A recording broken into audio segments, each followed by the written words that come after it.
नमस्कार। आइए जानते हैं आज की मुख्य समाचार। सबसे पहले ब्रेकिंग न्यूज। मोदी जी ने चाइना एफ पर किए सर्जिकल स्ट्राइक, चाइना को जोरदार तमाचा। चाइना की इकोनॉमी पर बड़ी चोट, मोदी सरकार ने टिकटॉक समेत 59 चीनी ऐप पर लगाए बैन। आज झारखंड की सुर्खियों पर नजर डालते हैं। तो झारखंड में मैट्रिक और इंटर के विद्यार्थियों के लिए खुशखबरी, जल्द ही आ रही है रिजल्ट। खबर झारखंड से। सोशल मीडिया पर सबसे लोकप्रिय सीएम बने हेमंत। 6 महीने में 3.95 लाख पहुंची फॉलोअर्स की संख्या। आज है हूल दिवस। आजादी की लड़ाई थी झारखंड की हूल दिवस। आज 30 जून है।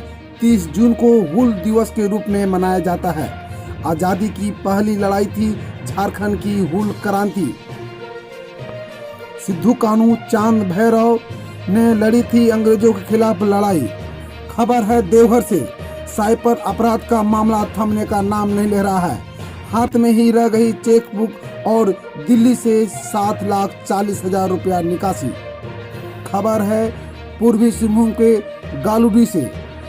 गुजरात के मजदूर की झारखंड में मौत। गालूडी में हॉट मिक्सिंग प्लांट में फंसने से गई जान।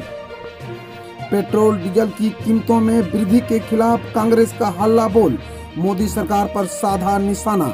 खबर चतरा से है। ग्रामीण बच्चों को नहीं मिल पा रहा है ऑनलाइन पढ़ाई का लाभ। मामला है बोकारो के कोलफील्ड से। कोयला उद्योग में हड़ताल। कोल इंडिया को होगा अरबों का नुकसान। सीसीएल में एक दिन की हड़ताल से 1 लाख टन उत्पादन पर पड़ेगा असर।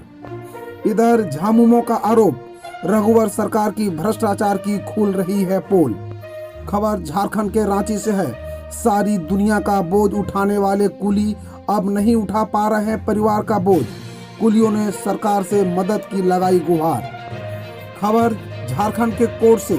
झारखंड की अदालतों में कोर्ट फीस ऑनलाइन जमा होंगे।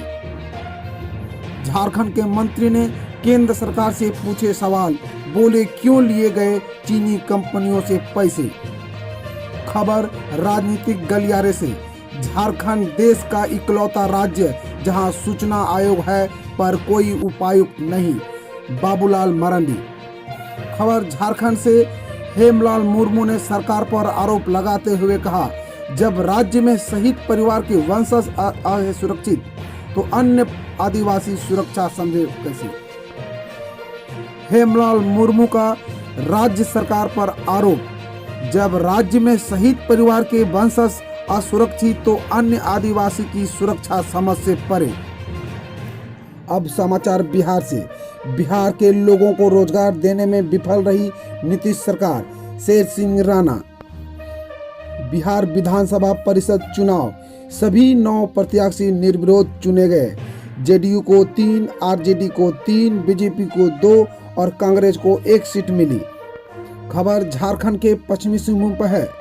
डैम में 1.20 करोड़ का हो गया काम, धरातल पर नहीं दिख रहा है। अब खबर देश दुनिया से। बाबा रामदेव, आचार्य रामकृष्ण समेत 5 लोगों के खिलाफ दिल्ली हाई कोर्ट में याचिका दाखिल। समुद्र में चीन की चाल को रोकने की तैयारी, नेवी ने उठाया बड़ा कदम।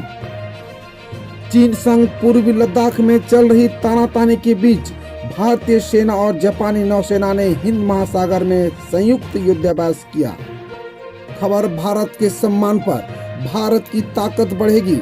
हथियारों से लैस 6 राफेल अगले महीने मिल सकते हैं। फाइटर जेट में 150 किलोमीटर रेंज वाली मीटियर मिसाइल भी रहेगी। सोनिया गांधी का मोदी सरकार पर हमला। तेल की कीमतें बढ़ाकर जनता से जबरन वसूले 18 लाख करोड़। गलवान हिंसा पर भारत और चीन के बीच फिर कल होगी कॉर्प्स कमांडर स्तर की बातचीत। खबर मध्य प्रदेश से। मध्य प्रदेश में कल हो सकता है मंत्रिमंडल विस्तार। 25 नए मंत्री बनाए जाने की तैयारी। पाकिस्तान में बड़ा आतंकी हमला। कराची स्टॉक एक्सचेंज में घुसे 4 आतंकी, 5 लोगों की मौत। पेट्रोल डीजल के मुद्दे पर कांग्रेस के प्रदर्शन में उड़ी सोशल डिस्टेंसिंग की धज्जियां, बारिश बनी विलेन। आज शाम 4 बजे देश को संबोधित करेंगे प्रधानमंत्री नरेंद्र मोदी। अनलॉक 2 भारत सरकार ने जारी की नई गाइडलाइन। 31 जुलाई तक बंद रहेंगे स्कूल, मेट्रो और जिम। खबर उत्तराखंड से, रावत पर एफआईआर, प्रशासन के नियमों का पालन नहीं करने पर दर्ज हुआ केस। खबर रूस से, रूस में 76% लोगों ने किया संवैधानिक सुधारों का समर्थन। 2036 तक राष्ट्रपति बने रह सकते हैं पुतिन।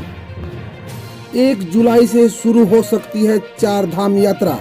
किन किन लोगों को मिलेगी अनुमति, जानेंगे विस्तार से। इधर चीन के मुद्दों पर कांग्रेस को तगड़ा झटका। चीन मुद्दे पर मोदी विरोध पर नहीं मिला साथ। चाइनीज ऐप पर प्रतिबंध के बाद अब चीन से आयात रोकने की तैयारी में जुटी मोदी सरकार। उद्योग जगत के साथ शुरू हुआ मंथन। खबर पाकिस्तान से, 102 हिंदुओं का जबरन धर्म परिवर्तन। मंदिर को मस्जिद में बदला, मूर्तियां तोड़ डाली। तब लीगी जमात सिंध में कर रहा है प्रताड़ित। देश की सबसे सुरक्षित तिहाड़ जेल में कैदी की धारदार हथियार से हत्या। अब समाचार विस्तार से। चीन को आर्थिक मोर्चे पर चोट पहुंचाने के लिए सरकार के अंदर चीनी सामान के आयात पर प्रतिबंध के लिए मंथन शुरू हो गया है। फैसला लेने से पहले औद्योगिक संगठनों एवं अन्य मैन्युफैक्चरिंग एसोसिएशन और निर्यातकों की राय मांगी गई है। उनसे यह पूछा जा रहा है कि चीन से होने वाली आयात पर प्रतिबंध लगाने की स्थिति में वो कितने सहज होंगे। खास तौर से विकल्प की तैयारी पूछी जा रही है। जाहिर है कि टेलीकॉम और चीनी ऐप पर कुछ प्रतिबंध के बाद अब आयात पर सख्त लगाम लगाने की तैयारी हो रही है। सरकार औद्योगिक संगठनों एवं एक्सपोर्ट प्रमोशन काउंसिल से चीन से आयात होने वाले सामान की सूची की मांग पहले ही कर चुकी है, ताकि यह निश्चित किया जा सके कि किन किन आइटम का निर्माण हम आसानी से तत्काल रूप से भारत में कर सकते हैं और उन आइटम पर प्रतिबंध लगाने पर भारतीय मैन्युफैक्चर पर क्या कोई नुकसान हो सकता है। विकल्प के रूप में यह देखा जा रहा है कि चीन की बजाय और कहां से जरूरी सामान और खास तौर से कच्चा माल मंगाया जा सकता है।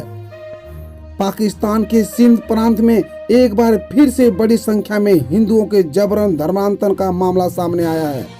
जानकारी के मुताबिक सिंध प्रांत के बाडिन जिले के अंतर्गत आने वाले गोलचची में 102 हिंदुओं को जबरन इस्लाम में परिवर्तन किया गया।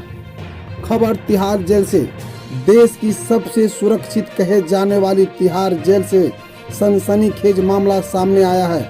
यहाँ 29 जून की सुबह एक कैदी ने साथी कैदी की जोरदार हथियार से हमला करके हत्या कर दी। दरअसल 21 साल की जाकिर ने जेल में बंद साथी कैदी मोहम्मद मेहताब के ऊपर धारदार हथियार से हमला कर दिया। घायल मोहम्मद मोहताब को पहले तो जेल की डिस्पेंसरी में प्राथमिक उपचार किया गया, लेकिन उसकी हालत बिगड़ती देख उसे तुरंत डीडीयू में ले जाया गया, जहां डॉक्टरों ने उसे मृत घोषित कर दिया। लद्दाख की गलवान घाटी में चीनी सैनिकों के साथ हुई हिंसक झड़प में भारतीय सेना के 20 जवानों की शहादत को लेकर कांग्रेस लगातार मोदी सरकार के खिलाफ हमलावर है।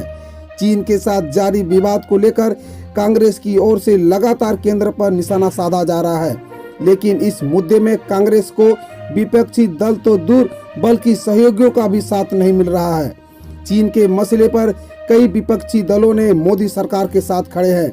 ऐसे में चीन मुद्दे पर केंद्र को घेरने की रणनीति कांग्रेस अकेले पड़ गई है। 1 जुलाई से उत्तराखंड राज्य के लोग 4 धाम यात्रा कर सकेंगे। वहीं बाहरी राज्यों के आने वाले उत्तराखंड निवासी क्वारंटीन प्रक्रिया पूर्ण होने के बाद ही 4 धाम की यात्रा कर सकेंगे। हालांकि कोरोना वायरस के संक्रमण की रोकथाम के लिए इस बार यात्रा में भीड़ नहीं जुटेगी और सीमित संख्या में ही यात्रा की जा सकेगी।